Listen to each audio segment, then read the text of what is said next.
इंडी mojo education में आपका स्वागत है।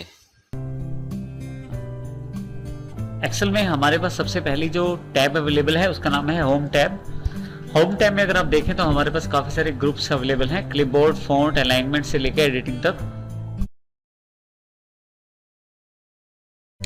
सबसे पहले ज़रूरी है कि आप जिस डेटा पे काम करना चाहते हैं उसे सिलेक्ट जरूर करें। सिलेक्ट करने के लिए जहाँ से सिलेक्ट करना है वहाँ क्लिक कीजिए और माउस को ड्रैग करते हुए दूसरी तरफ लेके आइए, जहाँ तक जो एरिया आपने सिलेक्ट करना है वहाँ तक।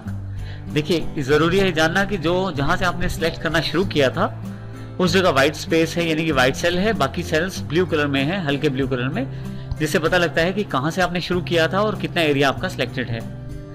सबसे पहले हम जानकारी लेंगे फॉन्ट ग्रुप की। देखिए, फॉन्ट ग्रुप में आपके पास अगर आप यहाँ जाएं तो सबसे पहले फॉन्ट का ऑप्शन है जिसमें आप डिफरेंट टाइप के फॉन्ट फेस ले सकते हैं।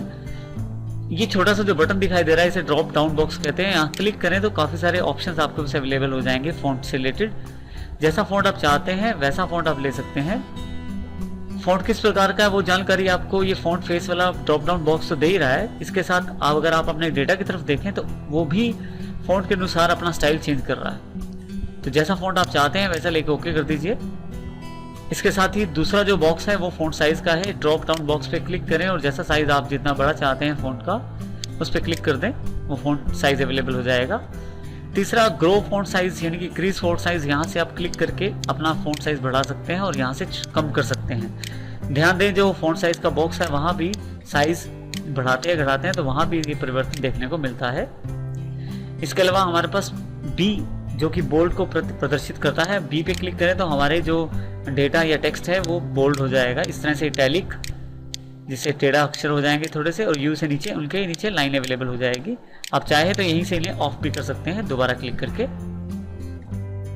यदि आप अपने बनाए हुए टेबल पे बॉर्डर देना चाहते हैं तो उसके लिए सबसे पहले आप अपने टेबल को सिलेक्ट कीजिए। जैसे मैंने ये टेबल बनाया है, इसको सिलेक्ट कर लेता हूँ। सिलेक्ट करने के पश्चात फॉन्ट ग्रुप में मेरे पास यहाँ पे बॉर्डर कमांड अवेलेबल है जिसमें बॉर्डर के बहुत सारे ऑप्शंस अवेलेबल हैं। इसमें सबसे पहले यहाँ ड्रॉप डाउन बॉक्स जो राइट साइड पे आ रहा है बॉर्डर कमांड की, इसको मैं क्लिक कर लेता हूँ। तो देखिए मेरे पास बॉर्डर्स कमांड से रिलेटेड काफी सारे ऑप्शन अवेलेबल हो जाते हैं। अपने टेबल पे बॉर्डर देने के लिए मैं अलग अलग प्रकार का बॉर्डर प्रयोग कर सकता हूँ।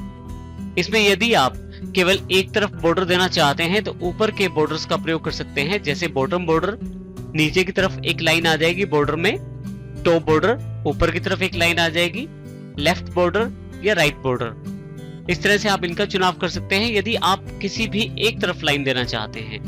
नीचे यदि आए तो आपके पास यहाँ पे ऑल बॉर्डर्स की कमांड है। जैसे ही मैं इसको क्लिक करता हूँ तो आप देखें यहाँ पे यदि मैं अपने सिलेक्ट किए हुए टेबल को डिसलेक्ट करूं अर्थात बाहर क्लिक करूं, आप देखेंगे यहाँ पे कि मेरे टेबल पे बॉर्डर अवेलेबल हो गया है। इसी तरह से यदि मैं इस बॉर्डर को हटाना चाहता हूं तो फिर से सिलेक्ट कर सकता हूं बॉर्डर को, और यही फिर से ड्रॉप डाउन बॉक्स से मैं नो बॉर्डर पे यदि क्लिक कर दूं तो बॉर्डर्स हट जाएगा। इसी प्रकार से यदि आप चाहें तो केवल आउटसाइड बॉर्डर प्राप्त कर सकते हैं जो केवल आपके टेबल के बाहरी तरफ अवेलेबल रहेगा।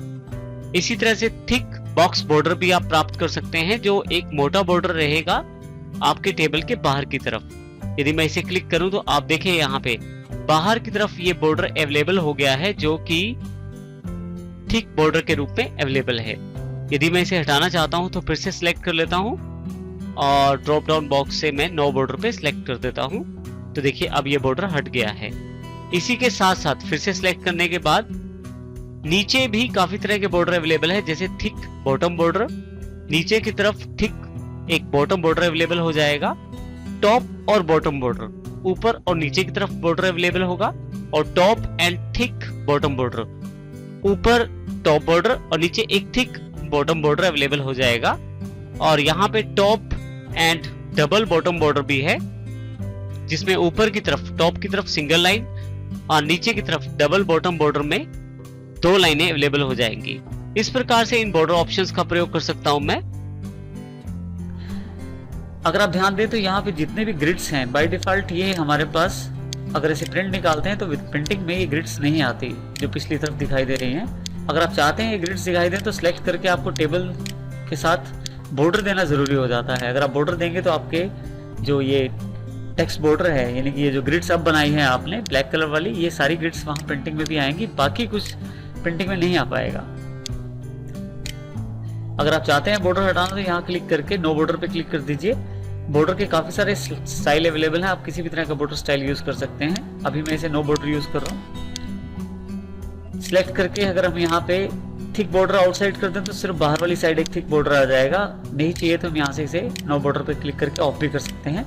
इस तरह आप डिफरेंट बॉर्डर्स का प्रयोग कर सकते हैं। नीचे हमारे पास काफी सारे ऑप्शन है बॉर्डर कलर से रिलेटेड और बॉर्डर के स्टाइल से रिलेटेड। अगर लाइन कलर चूज करना है तो जो कलर मैं चूज करना चाहता हूँ उस पर क्लिक करूंगा। इसके अलावा मेरे पास यहाँ पे border grid, erase border, line style भी अवेलेबल है। जैसा मैं लाइन स्टाइल चाहता हूँ वैसा ले लूंगा मैं।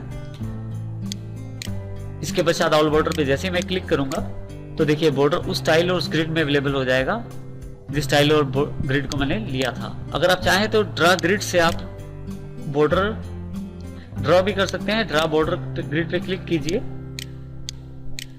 एक पेंसिल अवेलेबल हो जाएगी। अब जितना भी आप ग्रिड से ड्रॉ करना चाहते हैं वो ड्रॉ कर सकते हैं। दोबारा ऑप्शन ऑफ करने के लिए वहीं पे क्लिक कर दीजिए, आपका ऑप्शन ऑफ हो जाएगा। इस तरह से आप बॉर्डर का प्रयोग कर सकते हैं।